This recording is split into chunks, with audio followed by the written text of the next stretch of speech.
مجلس کے لیے قبول فرمایا۔ اللہ تعالیٰ سے دعا کرتا ہوں کہ اللہ تعالیٰ اس ادارے کو پورے عالم کے لیے قبول فرمائے، اور یہاں کے ناظم جناب حضرت مولانا ضیاء الرحمن صاحب ندوی دامت برکاتہم العالیہ اور محتمیم جناب حضرت مولانا رضا الرحمن صاحب ندوی دامت برکاتہم، ان دونوں حضرات کی اللہ تعالیٰ کوشش کو قبول فرمائے۔ میں یہ کہوں گا کہ نہ کر تقدیر کا شکوہ مقدر آزماتا جا، نہ کر تقدیر کا شکوہ مقدر آزماتا جا، ملے گی خود بخود منزل قدم آگے بڑھاتا جا۔ آئیے ناجہ کلام پیش کرنے سے پہلے درود شریف پڑھ لیتے۔ اللہم صلی علی محمد وعلی آل محمد کما صلیت علی ابراہیم وعلی آل ابراہیم انک حمید مجید۔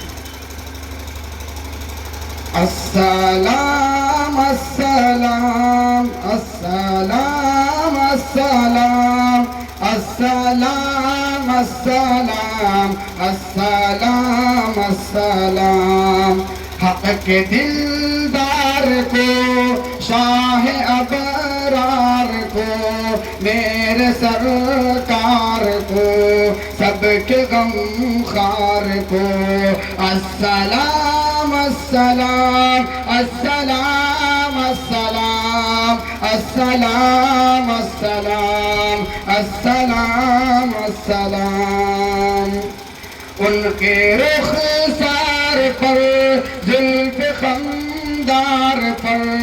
ان کی آنکھوں میں سرمے کی مقدار پر،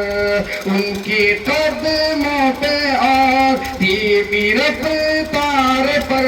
ان کے الفاظ کی پیاری مہکار پر، ان کے اخلاق پر، اعلیٰ کردار پر، ان پہ لکھے گئے سارے اشعار پر، ایسے اوصاف و عظمت کے مینار پر روز جاؤں میں قربان سرکار پر، ان پہ پڑھتا رہوں میں درود السلام، السلام السلام السلام السلام۔ ان کے اطوار کو، اعلیٰ کردار کو، نرم گفتار کو، تیز رفتار کو، آمنہ مائی کو، آپ کی دائی کو، بوڑھی ہمسائی کو، ہر شناسائی کو، ماں کی ممتا کو، جنتی پاؤں کو، پیار کی چھاؤں کو، امتی ماؤں کو، عشق کے فخر کو، علم کے قصر کو، پیکر صبر کو، بنت ابو بکر کو، ناز بردار کو، ان کے غم خار کو، چار کے چار کو، یعنی ہر یار کو، ان کے دلدار کو، عاشق زار کو، زانوے یار کو، یار کو غار کو،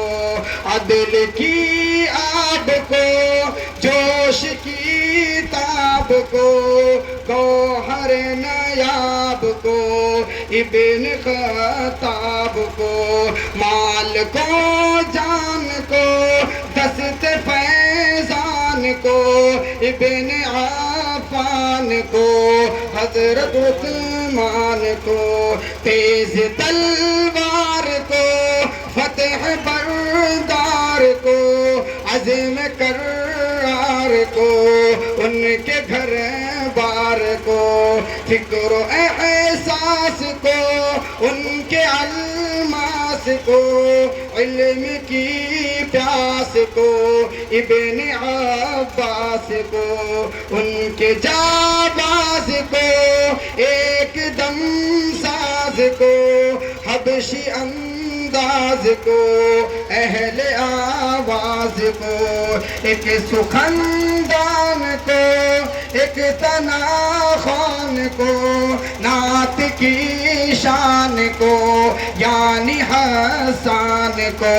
السلام السلام السلام السلام السلام السلام السلام السلام السلام السلام السلام السلام السلام السلام السلام السلام. السلام علیکم ورحمۃ اللہ.